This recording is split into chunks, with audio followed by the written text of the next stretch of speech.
கர்த்தருடைய பரிசுத்தமுள்ள நாம மகிமைப்படுவதாக. ஆண்டவரும் அருமை இரட்சகருமாகிய இயேசு கிறிஸ்துவின் இல்லாத நாமத்தினாலே தேவனுடைய பாதத்துல கடந்து வந்திருக்கிற உங்கள் அனைவரையும் அன்போடு கூட வாழ்த்துகிறேன். கர்த்தர் உங்களை நிறைவாய் ஆசீர்வதிப்பாராக. இந்த நாளிலும் செய்திக்காக தெரிந்து கொண்ட வேத வசனம் வெளிப்படுத்தின விசேஷம் அதனுடைய 21வது அதிகாரம். வெளிப்படுத்தின விசேஷம் 21வது அதிகாரம் அதனுடைய 10வது வேத வசனத்தை ஒருவர் சத்தமாய் வாசிப்போம். வெளிப்படுத்தின விசேஷம் 21வது அதிகாரம் 10வது வேத வசனத்தை ஒருவர் சத்தமாய் வாசிப்போம். பெரிதும் உயரவுமான ஒரு பர்வதத்தின் மேல் என்னை ஆவியில் கொண்டு போய் தேவனுடைய மகிமையை அடைந்த எருசலேமாகிய பரிசுத்த நகரம் பரலோகத்தை விட்டு தேவனிடத்திலிருந்து இறங்கி வருகிறதை எனக்கு காண்பித்தான். பெரிதும் உயரமான ஒரு பர்வதத்தின் மேல் என்னை ஆவியில் கொண்டு போய் தேவனுடைய மகிமையை அடைந்த எருசலேமாகிய பரிசுத்த நகரம் பரலோகத்தை விட்டு தேவனிடத்திலிருந்து இறங்கி வருகிறதை எனக்கு காண்பித்தான் என்று சொல்லி அப்போஸ்தலனாகிய யோவான் இந்த வார்த்தையை விதமாக சொல்கிறார். யோவான் அவர் பத்மோ தீவில நாடு கடத்தப்பட்டிருந்த வேளையில கர்த்தருடைய நாளில பரிசுத்த ஓய்வு நாள், அது கர்த்தருடைய நாளாக இருக்கிறது. ஸ்தோத்திரம். வருகை நாளும் கர்த்தருடைய நாடு தான். ஆனா இதுல சொல்லப்பட்டு இருக்கிறது பரிசுத்த ஓய்வு நாள். அந்த நாளில அவர் ஆவிக்கு உள்ளானார். தேவனுடைய ஆவிக்குள்ளாகி ஆவியில நிரம்புகிற நேரத்துல பாருங்க, பரிசுத்த ஆவியானவர் அவர் என்ன செய்தார்? அப்படியே பரம தரிசனங்களை கொண்டு போய் அந்த தரிசனங்களை காண்பிக்க ஆரம்பித்தார். பரலோக காட்சிகளை அவர் பார்க்கிறார். அமிதமாய் அவர் பார்க்கிற நேரத்துல ஒரு தேவதூதன் அவரை என்ன செய்கிறான்னா அழைத்து கொண்டு போகிறார். உயரமான ஒரு பர்வதத்துல நேர அவரை கொண்டு போய் அவர் நிறுத்திவிட்டு தேவனுடைய பரிசுத்த நகரமாகவும் ஸ்தோத்திரம் அதே நேரத்துல புதிய எருசலேம் என்று சொல்லி அழைக்கப்படுகிறதான அந்த பரிசுத்த நகரம் பரலோகத்திலிருந்து தேவனிடத்திலிருந்து இறங்கி வருகிறதை என்ன செய்தால்தான் காண்பித்தான். தேவனுடைய புதிய எருசலேம் அவருடைய மனவாட்டிகளுக்காக தேவன் அலங்கரித்திருக்கிற ஆயத்தமாக்கி இருக்கிறதான மிகவும் மிகவும் அதை பார்ப்பதற்கு அலங்காரமாக ஆசீர்வாதமாக மிகவும் பார்ப்பதற்கு மேன்மையாய் காணப்படுகிற ஸ்தோத்திரம் அந்த புதிய எருசலேம் பரலோகத்தை விட்டு இறங்கி வருகிறதை என்ன செய்தால் அவர் காண்பித்தான் என்று சொல்லி வேதம் சொல்கிறது. கர்த்தருக்கு ஸ்தோத்திரம். அந்த புதிய எருசலேம் ஆகிய பரிசுத்த நகரம் அது எப்படி இருக்கிறது, எப்படி அலங்கரிக்கப்பட்டு இருக்கிறது, என்ன தோற்றத்திலெல்லாம் அது காணப்படுகிறது என்பதை குறித்து நீங்க அந்த வசனத்தின் கீழே நீங்கள் வாசித்து பார்த்தால் அதனுடைய ஸ்தோத்திரம் 23 வசனம் வரைக்குமே அந்த பரிசுத்த நகரம் புதிய எருசலேம் ஆகிய அவருடைய மனவாட்டிக்காக அவர் ஆயத்தமாக்கப்பட்டிருக்கிறதான அந்த பரிசுத்த நகரம் எப்படி அலங்காரமாக ஆண்டவர் அதை ஜோடித்திருக்கிறார், எப்படி இருக்கிறது என்பதை அதை ஆவியில அப்படியே தன் தரிசனத்துல பார்த்ததை அப்போஸ்தலனாகிய இந்த யோவான் அப்படியே இந்த வேத புஸ்தகத்துல அதுல ஒன்றும் குறையாமல் அவர் அப்படியே எழுதியிருக்கிறார். அவ்வளவு பார்ப்பதற்கு நீங்க அதை வாசித்து பார்த்தாலே இப்படியெல்லாம் இருக்குமா என்று சொல்லி நீங்க கேட்கிற அளவுல அது முழுவதுமாக பொன்னினால, வைடூரிய கற்களினால, மாணிக்க கற்களினால, விலை உயர்ந்த கற்களினால் அது கட்டப்பட்டிருக்கிறது. இங்க இருக்கிறது போல செங்கலோ சிமெண்டோ சாந்தோ மண் தரையோ அங்க இல்லை. எல்லாமே பொன்னினால் அலங்கரிக்கப்பட்டிருக்கிற விலையேற பெற்ற மாணிக்க வைர விலையேற பெற்ற கற்களினால கட்டப்பட்டிருக்கிற அலங்கரிக்கப்பட்டிருக்கிற பிரகாசிக்கிறதான ஒரு நகரமாக அந்த புதிய எருசலேம் அது காணப்படுகிறது. கர்த்தருக்கு ஸ்தோத்திரம். அந்த புதிய எருசலேம்ல நாம் எல்லாரும் போகணும்னு சொல்லிதான் இயேசு கிறிஸ்து நம்மை ரட்சித்து நம்மை அவர் கிறிஸ்துவினுடைய மனவாட்டியாக்கி இருக்கிறார். அல்லேலூயா. கர்த்தருக்கு ஸ்தோத்திரம். அதற்காகத்தான் இந்த பூமியிலிருந்து கர்த்தர் நம்மை தேடி வந்து நம்மை ரட்சித்திருக்கிறார். நம்மளை எல்லாரையும் அந்த புதிய எருசலேம் ஆகிய அந்த பரிசுத்த நகரத்துல கூட்டி சேர்க்கணும்னு சொல்லினா அவர் வானம் விட்டு பூமியில இறங்கி வந்து அதற்காக என்ன செய்ய வேண்டுமோ அதை சிலுவையில இயேசு கிறிஸ்து அவர் செய்து முடித்து தன்னுடைய இரத்தத்தையே அவர் நமக்காக அவர் சிந்தி இருக்கிறார். காரணம், அந்த பரிசுத்த நகரத்துல நாம் எல்லாரும் வந்து இயேசுவோடு கூட, மணவாளனாகிய இயேசுவோடு கூட என்றென்றைக்கும் வாழ வேண்டும் என்று சொல்லிதான் அவர் பூமியில வந்து ரத்தம் சிந்தி மரித்து அவர் உயிர்த்து இருக்கிறார். அதன் மூலமாக கர்த்தர் அநேகரை கர்த்தர் ரட்சித்து வருகிறார். ஸ்தோத்திரம். அந்த பரிசுத்த ஸ்தலத்துல ஸ்தோத்திரம், அந்த மகிமையான அலங்காரமான இன்பமான அப்படிப்பட்ட அந்த பரிசுத்த நகரத்துல நாம் போக வேண்டுமானா என்ன செய்யணும், யார் உள்ள போவார்கள், யார் உள்ள போக மாட்டார்கள் என்பதை குறித்து தான் நாம தியானிக்க போகிறோம். சமயம் குறைவாகத்தான் இருக்கிறது. சமயம் இருந்தால் யார் போக மாட்டார்கள் என்பதையும் நாம் தியானிப்போம். இல்லையானால் யார் உள்ளே போவார்கள் என்பதை மாத்திரம் நமக்கு சமைத்து தக்கபடி நாம் தியானிப்போம். கர்த்தருக்கு ஸ்தோத்திரம். யார் தான் அதற்குள் பிரவேசிப்பார்கள், யார் போக மாட்டார்கள்? வேதம் என்ன சொல்லுகிறது? வேதத்தை நாம் வாசித்து பார்த்தால் கர்த்தருடைய வேதம் சொல்லுகிறது. அதே வெளிப்படுத்த விசேஷம் 21வது அதிகாரம் அதன் ஸ்தோத்திரம் 24வது வேத வசனத்தை ஒருவர் சத்தமாய் வாசிப்போம். ஸ்தோத்திரம். வெளிப்படுத்த விசேஷம் 21, 27 ஒருவர் சத்தமாய் வாசிப்போம். 27வது வசனம். தீட்டுள்ளதும் அருவருப்பையும் பொய்யையும் நடப்பிக்கிறதுமாகிய ஒன்றும் அதில் பிரவேசிப்பதில்லை. ஆட்டுக்குட்டியானவரின் ஜீவ புஸ்தகத்தில் எழுதப்பட்டவர்கள் மாத்திரம் அதில் பிரவேசிப்பார்கள். 24 நாம் வாசிப்போம். ரட்சிக்கப்படுகிற ஜனங்கள் அதன் வெளிச்சத்திலே நடப்பார்கள். பூமியின் ராஜாக்கள் தங்கள் மகிமையும் கனத்தையும் அதற்குள்ளே கொண்டு வருவார்கள் என்று சொல்லி இந்த 2 வசனங்களிலும் யார்தான் அந்த பரிசுத்த நகரத்துல அந்த பொன்னான மாளிகைக்குள்ளால யார்தான் பிரவேசித்து அந்த சந்தோஷத்தை, இன்பத்தை தன்னுடைய வாழ்க்கையில் அனுபவிப்பார்கள் என்பதையும் அந்த நகரத்தை காண்பித்த கர்த்தர் உள்ளே யார் பிரவேசிப்பார்கள் என்பதையும் குறித்து அவர் தெளிவாக யோவானுக்கு அவர் சொல்லிக் கொடுத்து இந்த வார்த்தையிலே எழுதியிருக்கிறார். முதலாவது அதற்குள்ள யார்தான் பிரவேசிப்பார்களாம்? 24வது வசனம் சொல்லுகிறது, ரட்சிக்கப்படுகிற ஜனங்கள் அதன் வெளிச்சத்திலே நடப்பார்கள் என்று சொல்லி எழுதியிருக்கிறது. அல்லேலூயா. ஸ்தோத்திரம். யார் இந்த பூமியிலிருந்து கிறிஸ்து இயேசுவின் விலையேற பெற்ற இரத்தத்தின் மூலமாக யார் ரட்சிக்கப்படுகிறார்களோ அந்த ரட்சிக்கப்படுகிற ஜனங்கள் தான் அந்த வெளிச்சத்துல, அந்த மகிமையான அந்த நகரத்துல, பரிசுத்த நகரத்துல, புதிய எருசலேமில மணவாட்டியாக பிரவேசித்து அதற்குள் வாழ்வார்கள் என்று சொல்லி ஆண்டவராகிய கர்த்தர் இந்த வார்த்தையில எழுதியிருக்கிறார். அப்படியானா ரட்சிக்கப்பட்டவர்கள் தான் அதற்குள்ளால போக முடியுமா? இல்லையா? ரட்சிக்கப்படாத ஒருத்தரை என்ன செய்ய முடியாது, அதை காணவும் முடியாது, அதற்குள் பிரவேசிக்கவும் முடியாது. அப்ப அந்த ரட்சிப்பை பெறுவதற்கு என்ன செய்ய வேண்டும்? ரட்சிக்கப்படாதவர்கள் அந்த ரட்சிப்பை நாம் பெற்றுக்கொள்ள வேண்டுமானா என்ன செய்யணும்? வேதம் என்ன சொல்லுகிறது? அப்போஸ்தலர் நடவடிக்கைகளின் புஸ்தகம் அதனுடைய 16வது வசனத்துல 16வது அதிகாரம் 30வது வசனத்தை நாம் வாசித்து பார்த்தால் அங்கே ஸ்தோத்திரம், சிறைச்சாலையினுடைய அதிகாரி ஸ்தோத்திரம் பவுலையும் சீலாவை பார்த்து ஒரு வார்த்தை கேட்கிறார். அந்த வசனத்தை நாம் வாசிப்போம். அப்போஸ்தலர் 16:30 ஒருவர் வாசிப்போம்.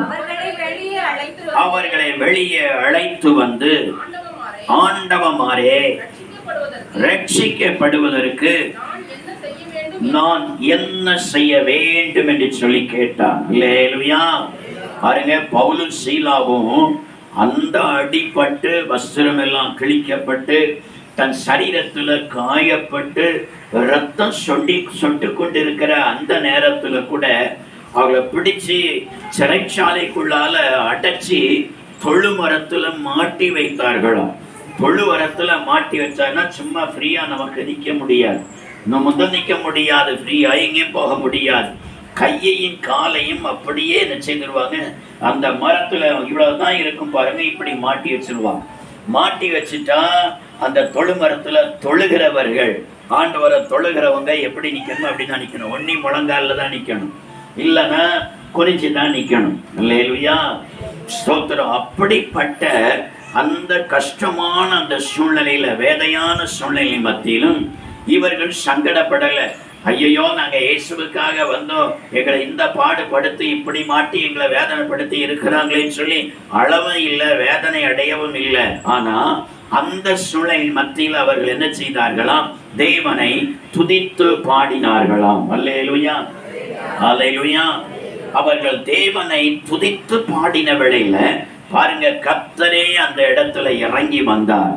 அவர் இறங்கி அவருடைய பாதங்கள் அந்த சிறைச்சாலையில பட்டதுனாலதான் அதனுடைய அஸ்திபாரமும் சேர்ந்து என்ன செய்ததாம், குலுங்கினதாம். பூமி அதிர்ந்தது.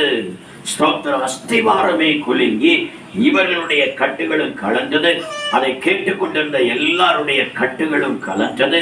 எல்லா கதவுகளும் திறவுண்டது. பாருங்க, அங்க இருந்த விளக்குகள் எல்லாம் அணைந்தும் போனது. அல்லேலூயா, அல்லேலூயா. இயேசு கிறிஸ்துனுடைய பாதங்கள் அந்த சிறைச்சாலையில பட்ட மாத்திரத்தில் தானே அஸ்திபாரத்தோடு சிறைச்சாலை குலுங்கினது. பூமி அசைந்தது. ஸ்தோத்திரம். எல்லா கதவுகள் திறந்தது. எல்லாருடைய கட்டுகளும் கலந்தது. பாருங்க, உள்ளே எரிந்து கொண்டிருக்கிற தீபங்கள் எல்லாம் அணைந்தது. இதை பார்த்த வேளையில சிறைச்சாலையினுடைய அதிகாரி, பாருங்க, சிறைச்சாலையினுடைய அதிகாரி அவன் நைட் டியூட்டில இருக்கிறான். அவன் பார்க்கிறான், இப்படி ஒரு சம்பவம் நம்ம நடந்ததை வாழ்க்கையில கேள்விப்பட்டதே இல்லை, பார்த்ததே இல்லையே.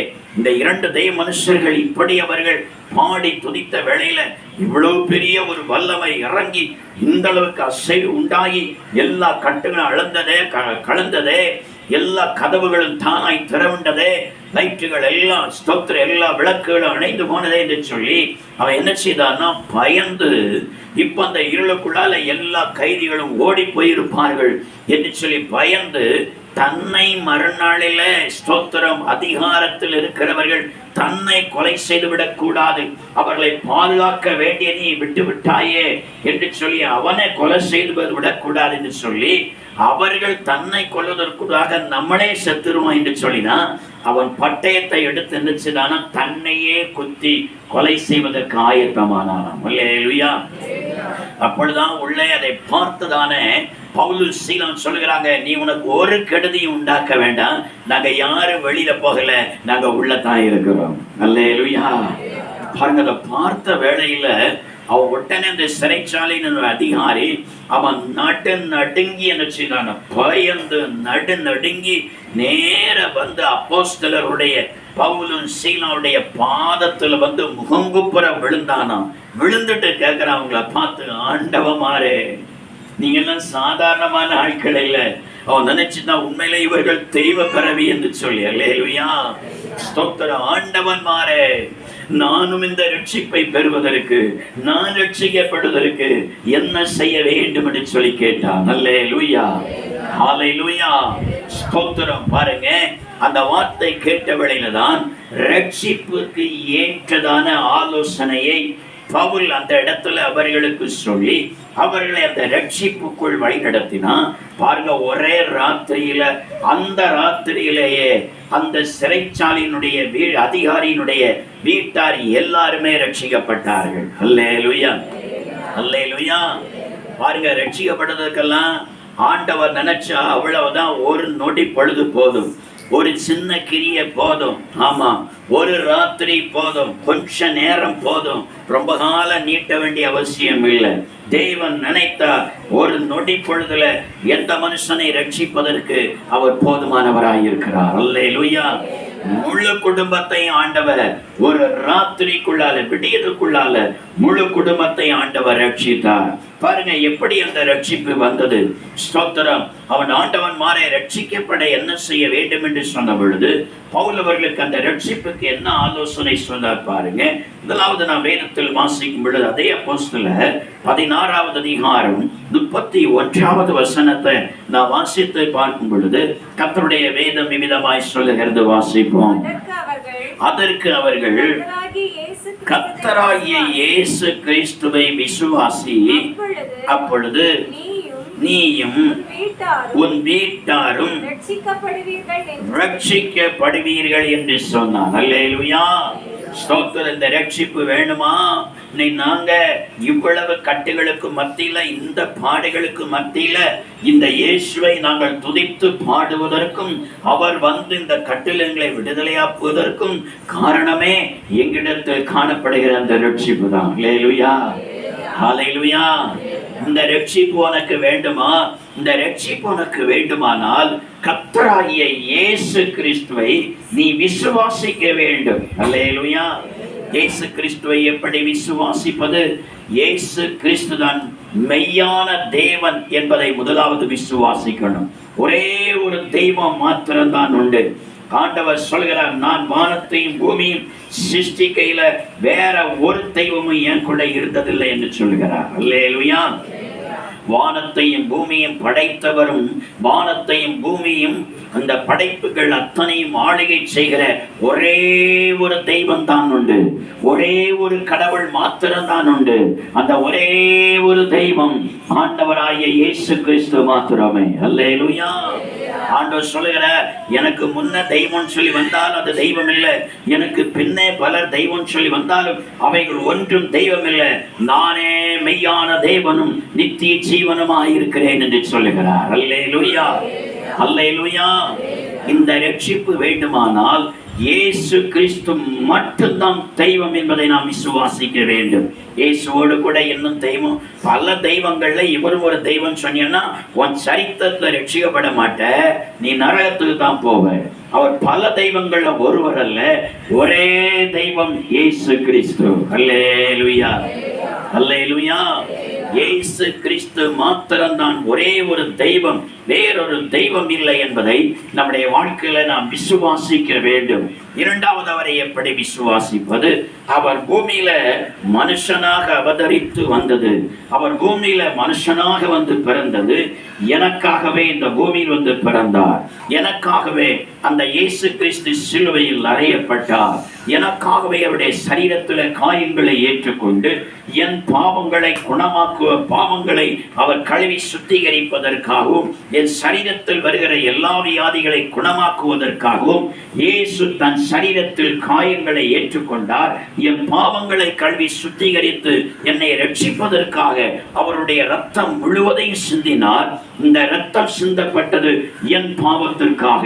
இந்த அடிக்கப்பட்டு காயம் ஏற்பட்டது என் வியாதிகளை குணமாக்குவதற்காக, எனக்காக தான். நான் பாவத்தின் சம்பளம் மரணம் சொல்லி பைபிள் எழுதி இருக்குது.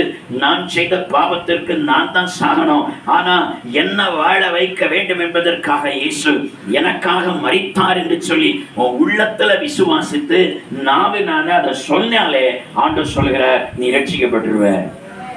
அல்லேலூயா. உங்க ரெண்டு பேர்த்துக்கும் இன்னைக்கு நீங்க ரட்சிக்கப்படணும், அடுத்த மாசம் ஞானஸ்தானம். அல்லேலூயா, அல்லேலூயா. கர்த்தருக்கு ஸ்தோத்திரம். வேற ஒரு பெரிய வேலை இல்லை. முதலாவது இயேசு தான் உண்மையான தெய்வம். இயேசுவை உன் கையில என்னது? கயிறாடகு. அது என்ன கருப்பாடுக்கு? அது என்ன கருப்பாடு? ஆசியா இன்னும் போடக்கூடாதுன்னு. சரி, நல்ல பிள்ளைக்கு அவன் ஞானசாமி எடுக்கல. கர்த்தருக்கு ஸ்தோத்திரம். கவனிங்க, முதலாவது இயேசு கிறிஸ்து தான் ஒரே தெய்வம். இந்த உலகத்தை படைத்தவர் ஒரே ஒரு தெய்வம் மாத்திரம்தான் உண்டு, அவர் இயேசு மட்டும்தான் என்பதை விசுவாசிக்கணும். அல்லேலூயா. சொந்த பந்தங்கள் எல்லாம் பல தெய்வங்களை கும்பிடுவாங்க, ஆனா உன் உள்ளத்துல அவர்கள் தெய்வம் அல்ல, இயேசு ஒருவர் மாத்திரம்தான் தெய்வம் என்பதை விசுவாசிக்கணும். அல்லேலூயா. இரண்டாவது, இயேசு கிறிஸ்து எனக்காகத்தான் இந்த பூமியில வந்தார். ஸ்தோத்திரம். சிலர் சொல்லுவாங்க, இயேசு தெய்வம்னா ஏன் அவர் இந்த பூமியில வந்து இந்த பாடுபடணும், அவங்க பிடிச்சி இந்த அளவுக்கு அடிச்சாங்களே, சிலுவையில் அறைந்தாங்களே, தெய்வம்னா தப்பி போயிருக்க வேண்டியதானே சொல்லுவாங்க. அவர் பாடுபடுவதற்கு தன்னை ஒப்பு கொடுத்தது நம்முடைய வியாதிகளை குணமாக்குவதற்காக. அவர் தன்னுடைய ரத்தத்தை சிந்த ஒப்பு கொடுத்தது நம்முடைய பாவங்களை கழுவி சுத்திகரித்து நம்மை ரட்சித்து பரலோகத்தில் சேர்ப்பதற்காக. அல்லேலூயா. இத உன் உள்ளத்துல விசுவாசித்து உன் நாவினால சொல்லிட்டே இருக்கணும். அல்லேலூயா. இயேசுவே, எனக்காக தான் வந்தீர் ஆண்டவரே, எனக்காக இந்த பாடுகளை பட்டீரே, எனக்காக இத்தனை அடிகளை வாங்கினீரே, எனக்காக உம்முடைய ரத்தத்தை நீ சிந்தினீரே ஆண்டவரே, நான் மரிக்க வேண்டிய இடத்துல எனக்காக நீர் மரித்து என்ன காப்பாற்றினீரே என்று சொல்லி நம் நாவினால நம் கண்ணீரோடு சொல்ல ஆரம்பிச்சிட்டாலே நமக்குள்ள ரட்சிப்பு வர தொடங்கிடும். அல்லேலூயா, அல்லேலூயா. இதுதான் ரட்சிப்பினுடைய ஆரம்ப படி. இதை செய்யாதவர்கள், இப்படி விசுவாசியாதவர்களும், இப்படி நாவினால சொல்லாதவர்களும் தங்களுடைய ஜீவியத்தில் ஒரு காலம் அவர்கள் எத்தனை வருஷம் வந்து ஆராதித்தாலும் இந்த ரட்சிப்பை அவர்கள் பெற்றுக்கொள்ள முடியாது. அல்லேலூயா, ஹல்லேலூயா. ஸ்தோத்திரம். இன்னைக்கு அப்படி சொல்லி ஆண்டவருக்கு சங்கத்துல நீங்க அழுது ஜெபம் பண்ணுங்க. இயேசு உங்களை ரட்சிப்பார். இன்றைக்கே உள்ளத்துல சமாதானம் வரும். உங்க ஜீவியத்துல ஒரு மாறுதல் வர தொடங்கும். தானா இனி இந்த சினிமா சீரியல் இதெல்லாம் ஒண்ணும் வேண்டாம் சொல்லி வெறுக்க தோணும். இனி இந்த கண்ணுமை வேண்டாம் அப்படின்னு வெறுக்க தோணும். அல்லேலூயா, அல்லேலூயா, அல்லேலூயா. இனி இந்த கண்ணுமை வேண்டாம் எனக்கு. இயேசு எனக்கு இயற்கையாய் தந்த அழகு போதும். நான் இயேசுவின் பிள்ளையாய் மாறுகிறதுனால, ரட்சிக்கப்படுகிறதுனால, நான் இயேசு கிறிஸ்துவுக்கு மனவாட்டியாய், அப்படியானா இயேசுவுக்கு மனைவியாக நான் மாறுகிறதுனால என்னை அழகு பார்த்து ரசிக்க அவரால் முடியும் சொல்லி விசுவாசித்தேனா உங்க வாழ்க்கை அழகா மாற்றுவார். அல்லேலூயா. சில பிள்ளைகள் பார்க்கிறதுக்கு குரங்கு போல இருக்கும். ஆண்டவர் ரட்சித்துட்டா, ஆண்டவர் ரட்சித்து அவருடைய கரத்துல வந்துட்டா பாருங்க, அவங்க வாழ்க்கைய, அவருடைய சரீரத்தை பார்க்கக்குள்ள அழகா மாறிடும். முகத்தை பார்த்தாலே பிரகாசமா மாறிடும். அல்லேலூயா, அல்லேலூயா. சத்தமா சொல்லுங்க அல்லேலூயா. கர்த்தருக்கு ஸ்தோத்திரம். இங்கே ஸ்தோத்திரம். சிறைச்சாலையின் அதிகாரி ஆண்டவன் மாறே நான் ரட்சிக்கப்படுவதற்கு என்ன செய்ய வேண்டும் என்று சொல்லி கேட்டவளையில பவுலும் சீலாவும் அதைத்தான் சொல்லுகிறார்கள். இயேசு கிறிஸ்துவை விசுவாசி. கர்த்தரா இயேசு கிறிஸ்துவை விசுவாசித்தால் நீ மாத்திரமல்ல உன் வீட்டார் அனைவருமே ரட்சிக்கப்படுவார்கள் என்று சொல்கிறார். அல்லேலூயா. அதே போல பாருங்க, அந்த சிறைச்சாலையினுடைய அதிகாரி விசுவாசித்தான். இப்படி ஒரு தெய்வத்தின் வல்லமையை நான் பார்த்ததில்லை. உண்மையிலேயே இப்படி ரட்சிக்கப்பட்ட இந்த ஜனங்கள் பாடுகிறது போல இந்த துன்பத்துல, இந்த வேதனையில, இப்படி கட்டப்பட்டிருக்கிற நேரத்துல ஆண்டவரை பாதி துதிக்கிற ஒரு ஜனத்தை நான் பார்த்ததில்லை. ஆகையினால இந்த ரட்சிப்பு எனக்கு வேண்டும் என்று சொல்லி இயேசுவை விசுவாசிக்கிறேன் என்று சொன்னான். அல்லேலூயா. இயேசுவை அவன் விசுவாசித்தான். பாருங்க, அடுத்த அந்த ரட்சிப்பு நிறைவேறுவதற்கு அவன் என்ன செய்தானா, ஸ்தோத்திரம். அதே அப்போஸ்தலர் நடவடிக்கைகளின் புஸ்தகம் 16வது அதிகாரம், அப்போஸ்தலர் நடவடிக்கைகளின் புஸ்தகம் 16வது அதிகாரம் 33வது வசனத்தை நான் வாசித்து பார்த்தால் அது சொல்லப்பட்டிருக்கிறது. வாசிப்போம். மேலும் ராத்திரியில் அந்நேரத்தில் தானே அவன் அவர்களை அழைத்து கொண்டு போய் அவளுடைய காயங்களை கழுவினான். அவனும் அவனுடையவர்கள் அனைவரும் உடனே ஞானஸ்நானம் பெற்றார்கள். அல்லேலூயா. இதுல ஒரு காரியம் சொல்லப்பட்டிருக்கு பாருங்க. அவன் ஞானஸ்நானம் எடுப்பதற்கு முன்பதாக அவனுடைய ஞானஸ்நானத்துக்கு இருக்கிற ஒரு தடை என்ன தெரியுமா? இந்த வசனம் சொல்லுகிறது, அவன் போய் என்ன செய்தானா, அந்த ராத்திரியிலே அவர்களை அழைத்து கொண்டு போய் அவர்களை என்ன செய்தானா, அவருடைய கால்களை கழுவினான். அல்லேலூயா, அல்லேலூயா.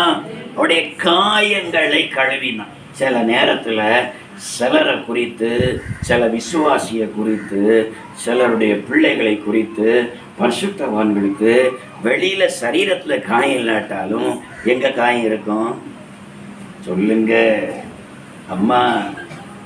எங்க காயம் இருக்கும்? உள்ள ஒரு சின்ன காயம் இருந்துட்டே இருக்கும். ஆனால் இந்த தள்ளை இப்படி பண்ணிட்டு இருக்கிறாளே, இப்படி வேதனைப்படுத்துறாளே, ஆனால் இந்த பிள்ளைகள் இப்படி எல்லாம் இருக்குது, இப்படி செயல்படுது. சொத்தர் வெளியில சொல்லாவிட்டாலும் உள்ள பரிசுத்தவான்களுக்கு உள்ள ஒரு காயம் இருக்கும் பாருங்க. இந்த காயம் பரிசுத்தவான்களுக்கு சிலரை குறித்து இருக்கிறது வரைக்கும் அப்படி வீட்டால ஒருவர் கூட ரட்சிப்பட மாட்டாங்க. தலைகீழாக இருந்தாலும் ரட்சிப்பட மாட்டாங்க. ஏன்? பரிசுத்த அவங்களை நடத்துகிற பரிசுத்தவான்களுக்கு அவர்களை குறித்து ஒரு காயம் இருக்கிறது, அவர்களை குறித்த ஒரு மனஸ்தாபம் இருக்கிறது, அவர்களை குறித்ததான ஒரு வேதனை, துக்கத்துல பரிசுத்தவான்களுக்கு ஏதோ ஒரு காரியத்துல இருந்து கொண்டே இருக்கிறது. ஸ்தோத்திரம். பாருங்க, முதலாவது இயேசுவை விசுவாசித்த உடனே ஞானஸ்நானம் கொடுக்கல. பைபிள் சொல்லுது, அந்த ராத்திரியிலே அந்த பரிசுத்தவான்களை அழைத்து கொண்டு போய் இவன் என்ன செய்தானா, அவருடைய காயங்களை கழுவினானா. அல்லேலூயா. நான் உங்களை காயப்படுத்திட்டேன், உங்களை காயப்படுத்திட்டோம், உங்களை வேதனைப்படுத்திட்டோம், எங்களை மன்னிச்சு விடுங்க அப்படி என்று சொல்லாம என்ன செய்தானா, அவருடைய காயங்களை கழுவி அந்த வேதனைகள் தீர்வதற்கு என்ன செய்தானா, அவன் செயல்பட்டானா. அல்லேலூயா. அவருடைய காயங்களை கழுவுன உடனே இந்த பரிசுத்தவான்கள் என்ன செய்தார்களா, இப்பதான் இவனுக்கு உண்மையான ரட்சிப்பு வந்திருக்கு, இப்பதான் இவனுக்கு உண்மையான ஒரு மன திரும்புதல் வந்திருக்கிறது.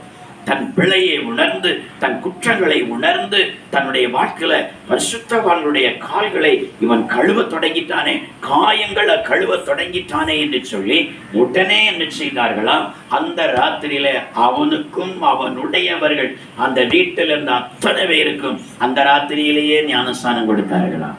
அல்லேலூயா, அல்லேலூயா, ஸ்தோத்திரம். அந்த ராத்திரியிலேயே அந்த காயங்களை கழுவின கொஞ்ச நேரத்துக்குள்ளால் அந்த ராத்திரியிலேயே அவர்களுக்கு அத்தனை பேருக்கும் ஞானஸ்நானம் கொடுத்தான் என்று சொல்லி வேதம் சொல்லுகிறது. இப்ப பாருங்க, அவர்கள் அத்தனை பேருமே ஞானஸ்நானம் பெற்று ரட்சிக்கப்பட்டு ஆண்டவருடைய கரத்துல வந்துட்டாங்க. ஸ்தோத்திரம். பாருங்க, ஆகையினால் அதுக்கு பிற்பாடு அவர்கள் மரித்தாலும் கூட எங்க போயிருவாங்க? ஸ்தோத்திரம். இந்த பரிசுத்த நகரமாகிய ஸ்தோத்திரம், இந்த புதிய எருசலேமுக்குள்ளால, இந்த மகிமை வாசமாய் இருக்கிறதான இந்த ஸ்தலத்துக்குள்ள, இந்த சந்தோஷமான ராஜ்யத்துக்குள்ளால உள்ள பிரவேசித்துருவார்கள். அல்லேலூயா, அல்லேலூயா, ஸ்தோத்திரம். இந்த புதிய எருசலேம் ஆகிய பரிசுத்த நகரத்துக்குள்ள போகுவதற்கு ஆண்டவர் சொல்கிறார், உன்னுடைய வாழ்க்கையில ரட்சிப்பு இல்லாவிட்டால் அது ஒரு தடையாயிருக்கிறது. இந்த ரட்சிப்பு வர வேண்டுமானால் இயேசுவை முழுமையாக விசுவாசி. ஸ்தோத்திரம். பரிசுத்தவான்களுடைய வாழ்க்கையில எதுல காயமுடைய இருதயத்தில் இருக்கிறதோ அந்த காயம் என்ன என்பதை பார்த்து அந்த காயத்தை ஆற்று.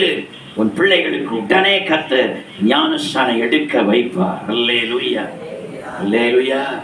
தானா போய் சொல்லுவாங்க, என் கூட உள்ள பிள்ளைகள் தான் ஞானஸ்நானம் எடுத்தாச்சுமா, என்னை விட வயசுல இளைய பிள்ளைகள் எடுத்தாச்சு, நான் எடுக்கணுமா, நான் இனி தள்ளிப்படலை என்று சொல்லி அவர்களே ஞானஸ்நானத்தை ஒப்பு கொடுத்துருவாங்க. அல்லேலூயா, ஹல்லேலூயா, கர்த்தருக்கு ஸ்தோத்திரம். பாருங்க, அப்போ இந்த பரிசுத்த நகரத்துக்குள் பிரவேசிப்பதற்கு முதலாவது என்ன தேவை? ரட்சிப்பு அவர்களுக்கு அவசியம். ரட்சிப்பு இருந்தால்தான் இந்த நகரத்துக்குள் அவர்கள் பிரவேசிப்பார்கள். ஸ்தோத்திரம். இரண்டாவது, இந்த பரிசுத்த நகரமாகிய புதிய எருசலேமுக்குள் பிரவேசிக்க வேண்டுமானால் எது அவசியமாய் இருக்கிறது? வேதம் என்ன சொல்லுகிறது?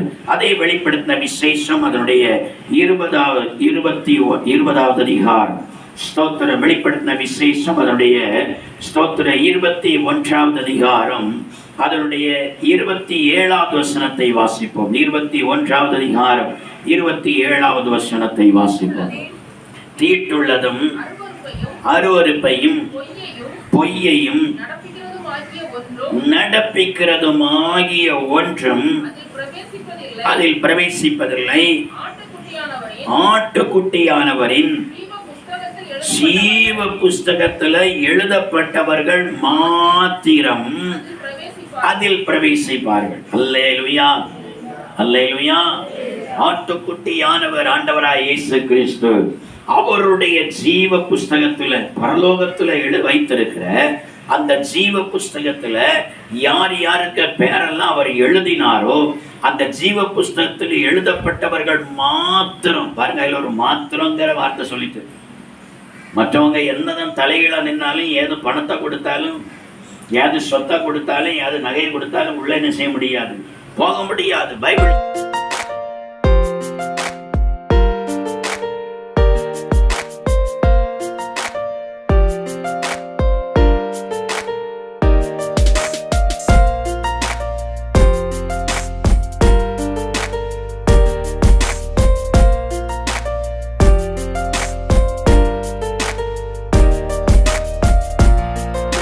மாத்திரம் ஆட்டுக்குட்டியானுடைய ஜீவ புஸ்தகத்தில் எழுதப்பட்டவர்கள் மாத்திரம்தான் அதற்குள்ளால பிரவேசிப்பார்களா? அல்லேலூயா, அல்லேலூயா. பாருங்க, ஜீவ புஸ்தகத்துல பேர் எழுதப்படணும்னா ஸ்தோத்திரம், அதற்கும் முதலாவது இதுதான் அவசியமாயிருக்கிறது. ரட்சிக்கப்பட்டு ஞானஸ்தானம் இங்க எடுக்கிற நேரத்துல தான் அங்க ஞான ஜீவ புஸ்தகத்துல பேர் எழுதுவார். அல்லேலூயா. ரட்சிக்கப்படாத ஞானஸ்தானம் எடுக்காத ஒருத்தர்கள் பேரும் நிச்சயாது ஜீவ புஸ்தகத்தில் இருக்காது. ஏன்னா உங்க பாரம்பரிய சபையில பேர் இருக்கலாம், ஸ்கூல்ல பேர் இருக்கலாம், சர்டிஃபிகேட்ல பேர் இருக்கலாம், அரசாங்கத்துல பேர் இருக்கலாம், ஆதார்ல பேர் இருக்கலாம், உன் பேன் கார்டுல பேர் இருக்கலாம், எங்க வேணாலும் பேர் இருக்கலாம். ஆனா மேல ஜீவ புஸ்தகத்துல பேர் இருக்காது.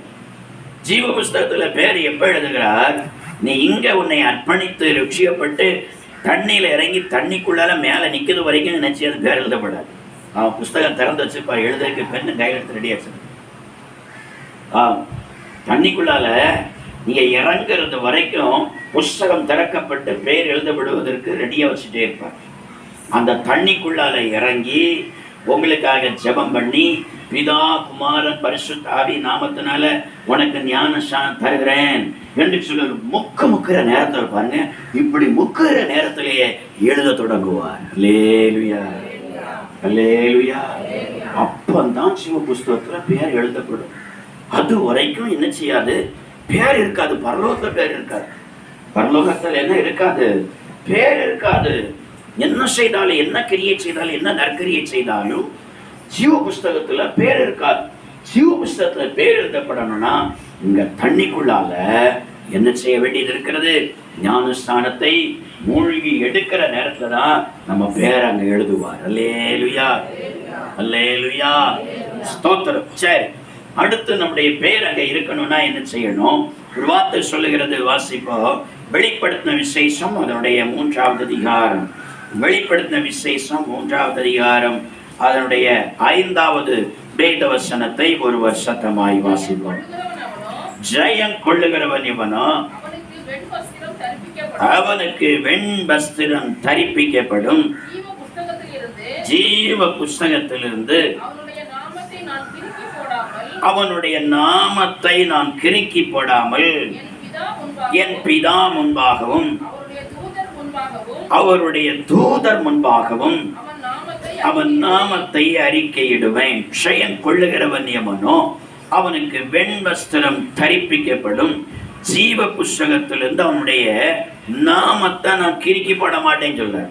அல்லேலூயா. நல்லா கவனிங்க, ஸ்தோத்திரம். சிலருக்கு நான் அறிவிப்புல தான் சொன்னேன், வெண்வஸ்திரத்தை தரிக்கணும்னு நான் சொன்னேன். ஆனா அந்த செய்தியிலையும் வார்த்தையை பாருங்க, ஜெயம் கொள்ளுகிறவனுக்கு வெண்வஸ்திரம் தரிப்பிக்கணும். நீங்க நினைக்கிறீங்க நீங்க தான் எடுக்கிறீங்க பணம் கொடுத்து அப்படின்னு. ஆனா உங்களை தரிப்பிக்க வைக்கிறது யார் தெரியுமா? பரிசுத்த ஆவியானவர். அல்லேலூயா. உங்க வெண்வஸ்திரத்தை தரிப்பிக்க வைக்கிறது யார் தெரியுமா? பரிசுத்த ஆவியானவர். எப்ப அந்த வெண்வஸ்திரத்தை தரிப்பிக்க வைக்கிறார்? சிலர் எப்ப அந்த வெண்வஸ்திரத்தை இழந்து மறுபடியும் பழையது போல கலர்ல வந்துடுறாங்க. அந்த வெண்வஸ்திரத்தை எடுக்க கூட மனம் இல்லாம மாறுறாங்க. காரணம் என்ன தெரியுமா? பைபிள் சொல்லுது, ஜெயம் கொள்ளுகிறவன் எவனோ. அப்படியானா நல்லா கவனிங்க, ஸ்தோத்திரம். நம்முடைய வாழ்க்கையில என்னைக்கு இயேசுவை விசுவாசித்து ரட்சிக்கப்படுவதற்கு நம்மளை அர்ப்பணித்தோமோ அன்னையிலிருந்தே நம்ம வாழ்க்கையில என்ன உண்டுன்னா போராட்டம் உண்டு. அல்லேலூயா. நம்ம வாழ்க்கையில போராட்டம் உண்டு. பிசாசானவன் பல விதத்துல போராடுவோம்.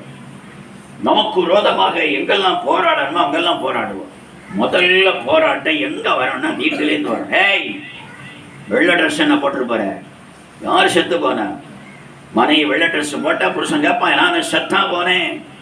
போராட்டம் அங்க வருது. பிள்ளைகள் வெள்ளை ட்ரெஸ்ஸை போட்ட தகப்பனுக்கு ஆத்திரம் வருது. என்ன வெள்ளை போட்டுட்டு போற? என்ன இப்படி காணி மூலியமா போற? மாத்திரம் வருது. ஏன்னா தனக்கு பிள்ளை பூம்பொட்டுமா போகணும்னு சொல்லி ஆசைப்படுறான். தனக்கு பிள்ளை எப்படி போடணும்னு ஆசைப்படுறான். அழகான, ஆமா, ஒரு விக்கிரத்துக்கு பேரை சொல்லுவாங்க, அதை போல பட்டு உடுத்து பூம்பொட்டுமா என் பிள்ளை போகணும்னு ஆசைப்படுறான். அவன் வெள்ளை உடுத்துட்டான்னா பிரச்சனை அங்கதான் தொடங்குது. அல்லேலூயா, அல்லேலூயா. அதை போட்டுட்ட குளிச்சு எரிஞ்சிருமே, சர்ச்சைக்கே போவிட மாட்டேன். சிங்கம் கர்சிக்கிறது போல கர்சிப்பான். போராட்டம் எங்க வருது? வீட்டிலேருந்து வருது. அல்லேலூயா. முதல்ல போராட்டம் வீட்டுல, ரெண்டாவது தான் வெளியில. பல விதத்துல முனாவிக்குரிய ஜீவிதத்திற்கு விரோதமாக நீ படிக்கிற கல்வி நிலையத்துல உன்னை பலர் வெறுப்பாங்க, நண்பர்கள் வெறுப்பாங்க, அனைவரும் உன்னை பரியாசம் பண்ணுவாங்க. பெந்தைகோசி வாரி காரி வார அப்படின்னு சொல்லுவாங்க. பக்கத்துல இருக்கிறவங்க வெறுப்பாங்க. அது பிற்பாடுதான், வீட்டுல வந்த பிற்பாடுதான் எங்க போராட்டம் வரும். ஸ்கூல்ல வரும், காலேஜ்ல வரும், வேலை செய்கிற இடத்துல வரும், பக்கத்துல வரும், எல்லா இடத்துல இருந்து வரும்.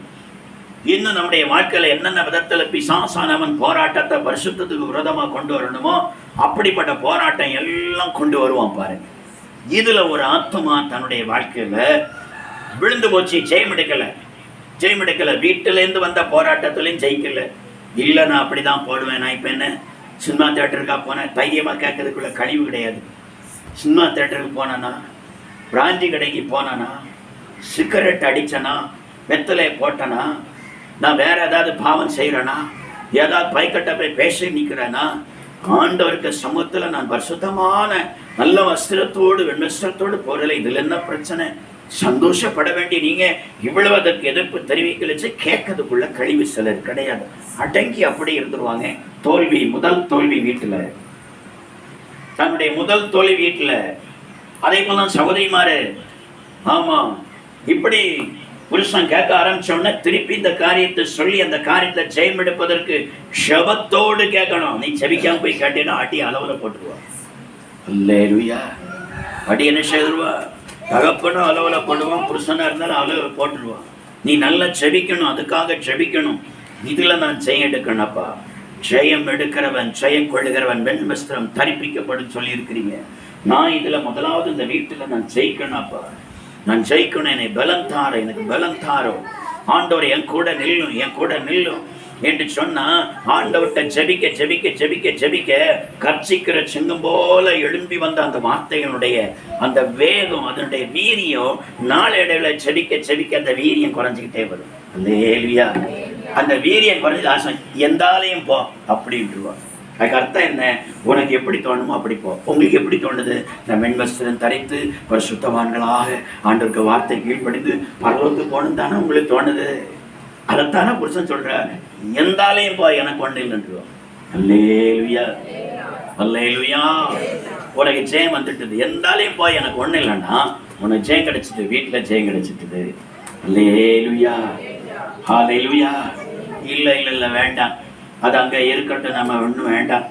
என்னைக்கு இந்த புருஷன் மனம் திரும்புறாரோ அன்னைக்கு நம்ம வெளியே எடுத்துக்கலாம். அப்ப நீ இன்னும் உன் போராட்டத்துல தான் இருந்துட்டு இருக்கே தவிர உன் போராட்டத்துல இன்னும் ஜெயம் எடுக்கல.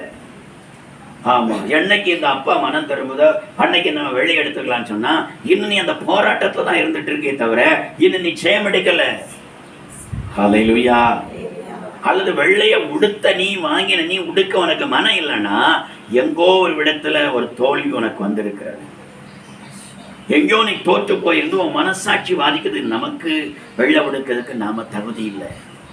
ஒரு நாள் ஒரு வாலிய பையன் பாருங்க, நான் வருஷந்தோறும் வெள்ளை ட்ரெஸ் எடுத்து கொடுப்பேன். வருஷந்தோறும் அந்த வெள்ளை ட்ரெஸ்ஸை யார் யாருக்காக கொடுத்துருவோம். வெள்ளை பேண்ட் வெள்ளை சட்டை யாருன்னு சொல்ல மாட்டேன். நான் வருஷந்தோறும் வெள்ளை ட்ரெஸ் எடுத்து கொடுப்பேன். வருஷந்தோறும் அந்த வெள்ளை ட்ரெஸ்ஸை யாரும் கொடுத்துருவேன். கொடுத்து விட்டு கலர் பேண்ட்ல வந்து நிற்பேன். ஒரு நாள் அவனை பார்த்து மற்ற ஒரு சகோதரன் கேட்டா, டேய் பாஸ், உனக்கு வெள்ளை ட்ரெஸ் எடுத்து வந்தார்ல, நீ ஏன் இந்த கலரை போட்டுக்குவார்? நான் சொன்ன ஒரு வார்த்தை, வெள்ளை போடணும்னா அதற்கெல்லாம் ஒரு ஸ்டேட்டஸ் வேணும். அல்லேலூயா. அதற்கெல்லாம் ஒரு இது வேணும். யாரு சொன்ன ஆளு யாரு தெரியுமா? பேர் இல்லை, ரட்சிக்கப்பட்டு ஞானஸ்நானம் எடுத்து பரிசுத்தாய் பெற்று பைபிள் காலேஜே முடிச்ச ஆளாங்க. அப்போ அதற்கெல்லாம் ஒரு ஸ்டேட்டஸ் வேணும்னா நான் அதற்கு தகுதி இல்லை. தகுதி இல்லைன்னு சொன்ன அர்த்தம் என்ன? நான் எங்கோ குறைவுள்ளவனா இருக்கிறேன், சீராக இல்லை, நான் சரியாக இல்லை, சரியா இந்த வசனத்தை கீழ்ப்படியல, நான் இன்னும் ஜெயம் எடுக்கல. அல்லேலூயா. நான் இன்னும் செய்யல, ஜெயம் எடுக்கல, அதற்குரிய தகுதி எனக்கு வரல. அல்லேலூயா. கர்த்தருக்கு ஸ்தோத்திரம். ஆண்டவராய் கர்த்தர் சொல்கிறார், ஜெயம் கொள்ளுகிறவன் வெண்வஸ்திரம் நிச்சயமா அவனுக்கு நானே தரிப்பேன். மனசுக்குள்ளால ஆண்டவர் அந்த வாஞ்சையை கொடுக்கிறார். வெண்வஸ்திரத்தை உடு என்கிற வாஞ்சையை கொடுக்கிறார். அல்லேலூயா. அவங்களுக்கு இருந்து ஆராதிக்கிற நேரத்துல அவங்களுக்கு ஒரு அலட்சி போல இருந்துச்சு. மற்றவங்க வெள்ளை உடுத்திருக்காங்க, நான் ஆண்டவர் சமூகத்துல இப்படி கருப்பை போட்டுட்டு வந்திருக்கிறேன், இப்படி நீளத்தை போட்டுட்டு வந்திருக்கிறேன்னு அவங்க உள்ளுக்குள்ளால, நான் இன்னைக்கு வெள்ளை ட்ரெஸ் போடாம இந்த ரோசை போட்டுட்டு வந்திருக்கிறேன். உள்ளுக்குள்ளால ஒரு அலட்சி போல இருந்துட்டே இருக்கும், அலட்சி போல இருக்கும். அவங்க உள்ள மனம் என்னாச்சோன்னா, நம்ம எப்படியா இது வெள்ளத்தான் போடணும். வீட்டில் போனோன்னா பிள்ளையா இருந்தால் தள்ளிட்ட 4 சாட்டம் பாடுவாங்க. பாரு, நீ அன்னைக்கு ஒன்று எடுத்திருந்தா அது டைட்டாக இறுகி போச்சு, நான் போடலை பாஸ், இன்னைக்கு என்ன தானே சொன்னார். ஆமாம், எனக்கு வேற எடுத்து தாரியா இல்லையா, தாயார் எடுத்து கொடுப்பா. இல்லையா இல்லையா. கர்த்தருக்கு ஸ்தோத்திரம். வெண்வஸ்திரம் தரிக்கணும். சரி பாருங்க, இங்க வசனம் சொல்லுகிறது, ஸ்தோத்திரம் ஜெயம் கொள்ளுகிறவன் எவனோ அவனுக்கு வெண்வஸ்திரம் தரிப்பிக்கப்படும். பாருங்க, ஜீவ புஸ்தகத்திலிருந்து அவனுடைய நாமத்தை நான் கிறுக்க மாட்டேன், அவன் பேரை கிறுக்க மாட்டேன். அல்லேலூயா. இங்க வெண்வஸ்திரம் எடுக்க முடுக்கலன்னா, நான் சும்மா ஆளு முகத்துக்காக சொல்லல, வசனத்தை தான் உங்களுக்கு சொல்றேன்.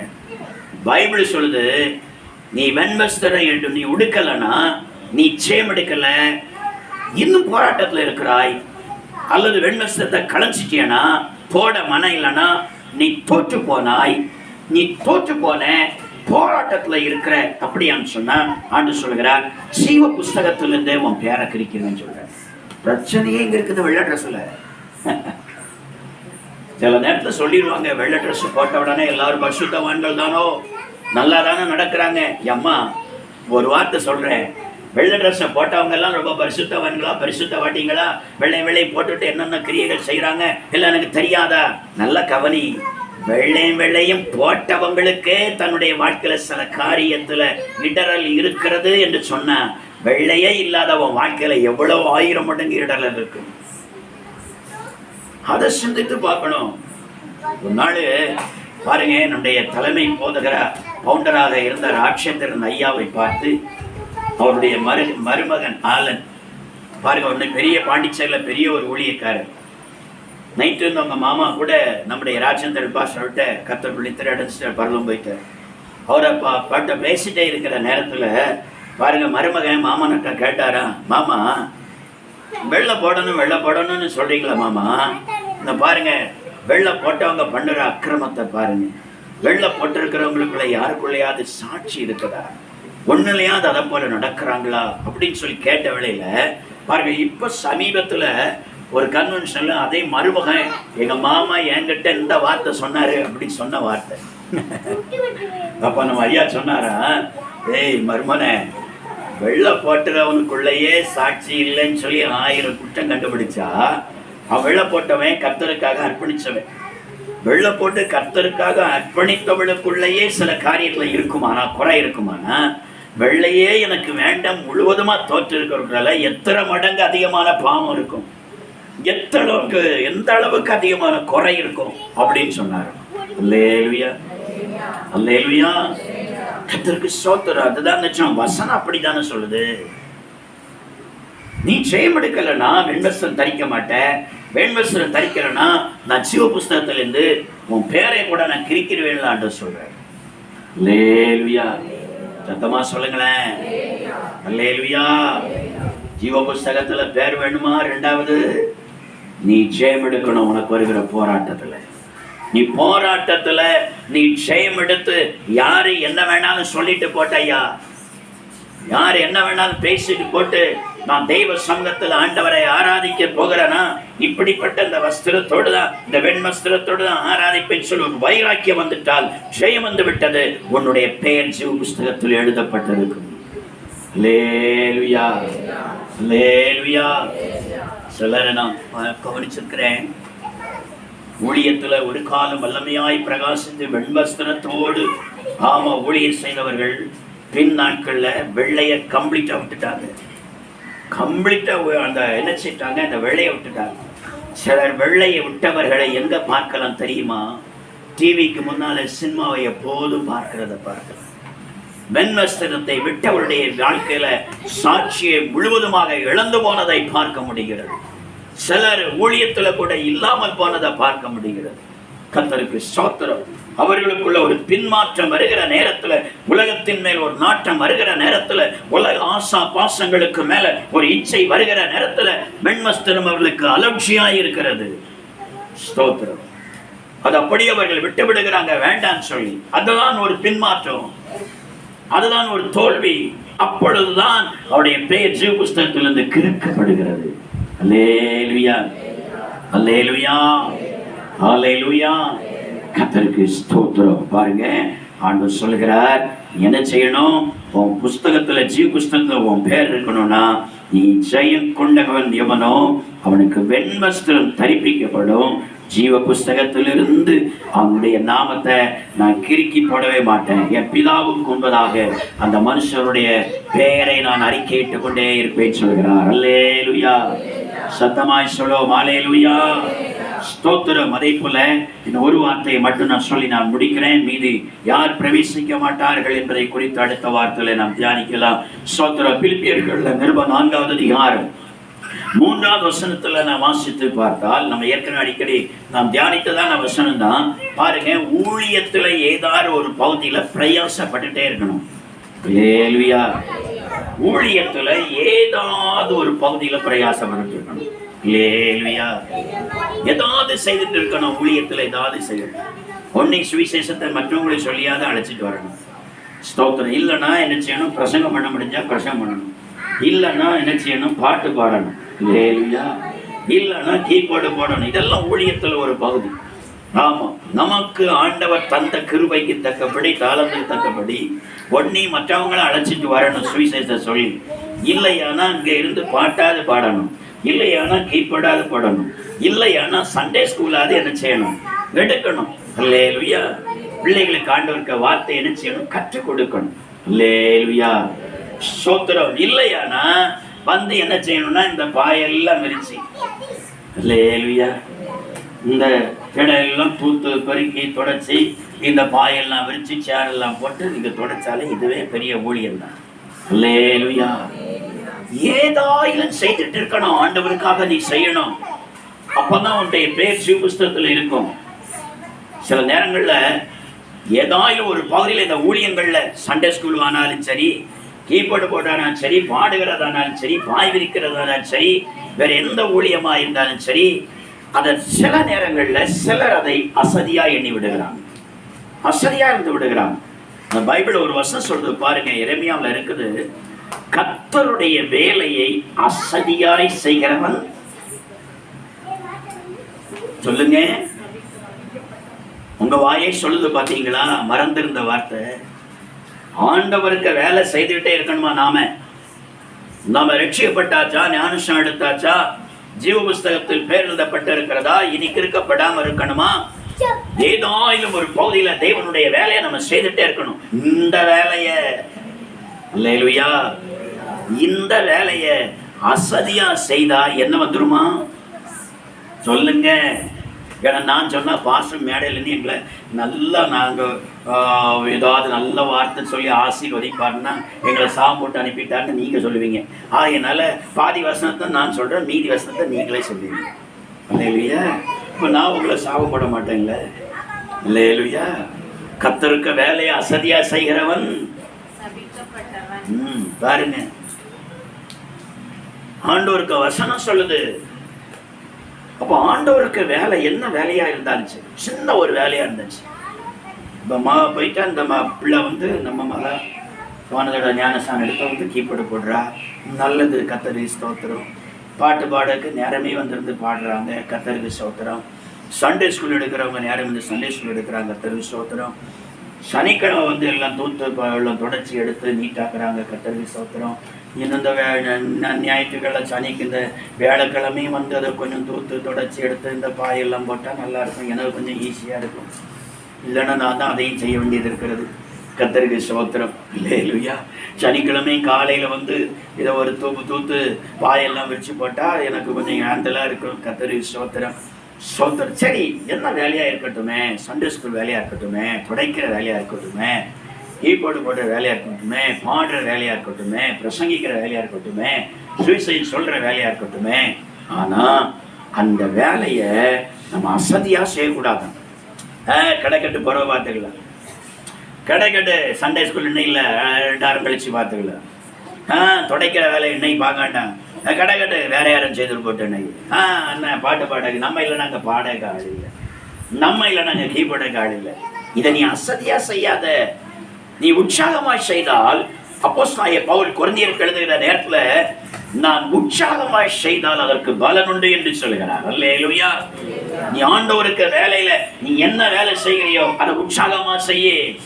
அதை மனுஷனுக்காக செய்யாம நான் இதை தேவனுக்காக செய்கிறேன் என்று சொல்லி அதை உற்சாகமாய் நீ செய்தால் கர்த்தர் அதற்குரிய பலனை கட்டாயம் தருவார். பூமியிலும் பலன், பரலோகத்தில் ஜீவ புஸ்தகத்தில் பேர்ந்தப்பட்டு பரிசுத்த நகரமாகிய அந்த புதிய எருசலேமில் பிரவேசித்து அவரோடு வாழுகிற பலனையும் தருகிறார். அல்லேலூயா, ஹல்லேலூயா. கர்த்தருக்கு ஸ்தோத்திரம். அப்ப அந்த பரிசுத்த நகரத்துல ஸ்தோத்திரம், புதிய எருசலேமுக்குள்ளால பிரவேசிக்க வேண்டுமானால் 1வது ரட்சிப்பு அவசியம், 2வது ஜீவ புஸ்தகத்தில் பேர் எழுதப்பட்டு இருக்கப்பட வேண்டியது அவசியம். இந்த 2 இருந்தால் மாத்திரம்தான் அந்த பரிசுத்த ஸ்தலத்துக்குள் பிரவேசிக்க முடியும் என்று சொல்லி ஸ்தோத்திர வெளிப்படுத்தல் 21, 24, வெளிப்படுத்தல் 21, 27 அந்த நகரத்தை குறித்து சொன்ன கர்த்தரே இது இருந்தால்தான் இதற்குள் பிரவேசிக்க முடியும் என்று சொல்லி ஆணித்தரமாக இவர்கள் மாத்திரம் என்று சொல்லி எழுதிவிட்டார். இவர்கள் மாத்திரம்தான் அந்த நகரத்தில் பிரவேசிக்க முடியும் என்று சொல்கிறார். நாம அந்த மாத்திரம் என்கிற கூட்டத்துக்குள்ளால நாம அடங்கி நாம் எப்படியாயிலும் ஆண்டவருடைய ராஜ்யத்துல அந்த பரிசுத்த நகரத்தில் போவதற்கு ஆயத்தப்படுவோம். கர்த்தர் நம்மை ஆசீர்வதிப்பாராக. ஆமென்.